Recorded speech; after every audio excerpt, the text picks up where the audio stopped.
With that breaking news, a massive fire tears through an apartment building in Yonkers overnight, killing one person and displacing hundreds of other residents from their homes. The flames erupted just after 1:30 this morning on Bronx River Road. Firefighters made nearly a dozen rescues. Eyewitness News reporter Marcus Solis live at the scene with the breaking details. Marcus.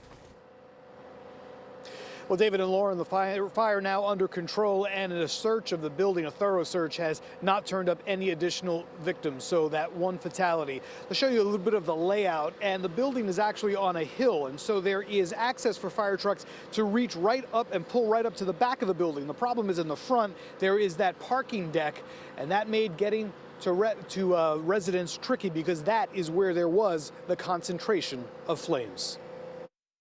I went to the front door and I looked at the people, they was pinched back. I said, we got a fire. A fire that would soon grow completely out of control. It started around 1 this morning on the first floor of the Mona Lisa Co-op building on Bronx River Road. Many residents were home and asleep, awakened by smoke, forcing many in the 95-unit building to flee their apartments via the fire escape. This lady came down the fire escape with her baby. She had no shoes on. They took her off the fire escape. And, people just started getting out of the building. I'm in my pajamas still. The 6-story building is divided into 2 sections. The south end was completely engulfed. The layout with a parking garage blocking access made it difficult for firefighters who still managed to rescue a half-dozen residents, including a man hanging from a 4th-floor window. We had to get up onto a canopy, get a ladder up on a canopy, then put another ladder on the canopy to get up to him. One resident on the 5th floor was killed. 5 others and 14 firefighters were injured.